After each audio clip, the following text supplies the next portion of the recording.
You got to have a purpose no matter what you do in life. You got to have a purpose. So that's rule number one. Have a vision. You see, if you don't have a vision of where you go, and if you don't have a goal where you go, you drift around and you never end up anywhere. It's like you can have the best ship in the world, you can have the best airplane in the world. If the pilot or the captain doesn't know where to go, it will just drift around. It will not end up anywhere, or most likely in the wrong place. So I was very fortunate that I stumbled on my vision. Rule number two is, don't listen to the naysayers. Everything I ever did, the thing that I heard out of people's mouth was, that's impossible. That can't be done. Or no. I mean, as you know, I was born in 1947 in Austria after the Second World War. And I didn't really like Austria when I grew up. I couldn't wait to get out of there. I couldn't see myself becoming a farmer or a worker in a factory or anything like that. Even though my parents wanted me to stay there and have a normal life. My father wanted me to become a police officer like he was. My mother wanted me just to stay there. But that was their vision, not mine. My vision was totally different. I felt that I was born for something special, for something unique, for something big. So I was searching. I remember when I wanted to be a bodybuilding champion, including my parents and everyone else around me, said this is impossible. You can't be a bodybuilding champion. That is exactly what I heard, and of course I proved to the people that it can't be done. So whenever someone said to me, it can't be done, I heard it can be done. When they said no, I heard yes. And when they said it's impossible, I heard it is possible. I'm a strong believer of what Nelson Mandela said, that everything is always impossible until someone does it. Well, I'm gonna be the one, I said to myself, I'm gonna do it and I'm gonna show it to them. Maybe it has never been done before. That's perfectly fine with me. But I'm gonna do it. And I did not listen to the naysayers. When I wanted to come to America, when I wanted to go to America, they said it's impossible. There's no money that you have to fly even over there. You have no money when you go over there to live with. It was all no, and it can't be done, it's impossible. And I remember then the same thing happened also when I went into show business. As a studio executive, I say, I want to get into movies. I want to be a leading man. He started laughing. So they all say it's impossible. I said, why is it impossible? He says, because look at how big you are. You weigh 250 pounds. And then they told me, he says, and your accent, even if you reduce all your body weight and everything and have a normal body, your accent. I said, your accent, I mean, it will go give people a goosebumps with the German accent. It will get people the creeps. They will get scared. He says, no one in Hollywood ever has become a leading man that had an accent. This is the kind of stuff that I heard. They said, no, you see, it's impossible. This is the kind of thing that I heard. Imagine, you go from studio executive to studio executive, from agent to agent, from manager to manager, and they all said exactly the same thing. Because I believed that I can be a leading man. I said, there's enough room on that ladder that I can fit up there. And of course I went to college to study English. I studied voice, accent removal, acting classes, and all of this stuff, all day long. I worked and I worked and I worked. And within a short period of time, I made one movie called Hercules in New York, which of course went right into the toilet. It didn't discourage me.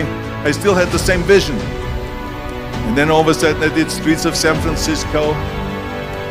I did Stay Hungry and Pumping Iron and The Villain. And then all of a sudden I was asked by Dino De Laurentiis and the Universal Studio, the biggest studio, to star in Conan the Barbarian.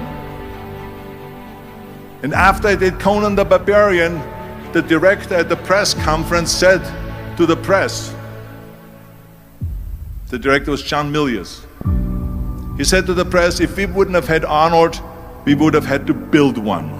The very body that they said can never be sold because the time is wrong. A few years later, I'm doing Conan the Barbarian, and it was the #1 hit at the box office when it came out in the summer of '82. Think about that. And the director says, if we wouldn't have had his body, we would have had to build one. So all of a sudden, my body became an asset, not a liability. And the same thing was with Terminator. After we were finished filming Terminator, Jim Cameron said to the press, if Arnold wouldn't have had that accent and talked like a machine, I think the movie wouldn't have worked.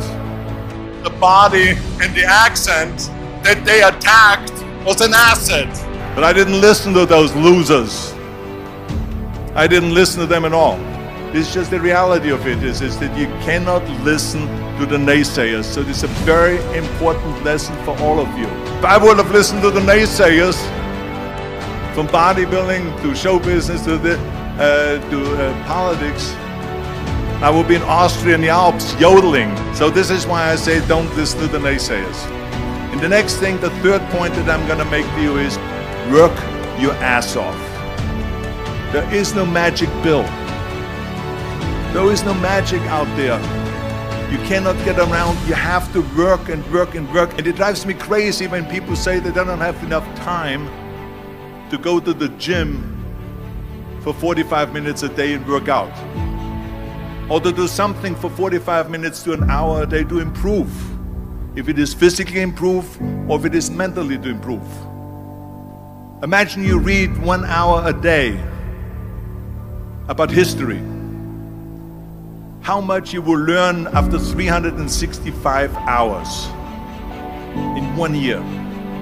Think about if you study about the history of musicians, of composers, how much you would know. Imagine if you would work on a business, on some business that you want to develop every day for an hour. Imagine how further along you will go and get. So it drives me nuts because we have, when people say we don't have the time, we have 24 hours a day. We sleep 6 hours a day, so that gives you still 18 hours. The average person works around 8 to 10 hours. So let's assume it's 10 hours, so we have 8 hours left. Then you travel around an hour a day, maybe 2 hours a day. So now you have still 6 hours left. So what do you do with these 6 hours? What do you do with these 6 hours? Then we eat a little bit. You can see how much time there is available if you organize your day. So you got to work hard. I mean, let me tell you something. When I went to America, I went to college. I went and worked out 5 hours a day. And I was working on construction. Because in those days in bodybuilding, there was no money. I didn't have the money for food supplements or anything. So I had to go to work. So I worked on construction. I went to college. I worked out in the gym, and at night from 8 o'clock at night to 12 midnight, I went to acting class 4 times a week. So I did all of that. There was not one single minute that I wasted. I became very friendly with Muhammad Ali in the 70s. Muhammad Ali worked his butt off, and I saw it firsthand. And I remember that there was a sports writer that was there in the gym when he was working out and he was doing sit-ups. And they asked him, how many sit-ups do you do?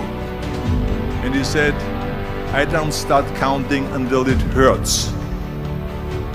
Now think about that. He doesn't start counting his sit-ups until he feels pain. That's when he starts counting. That is working hard. And so you can't get around the hard work. It doesn't matter who it is. As a matter of fact, I believe what Ted Turner said, work like hell and advertise. You get it? Work like hell, go to bed, and early to rise, work like hell and advertise. So you work your ass off, and then you let the world know about your work.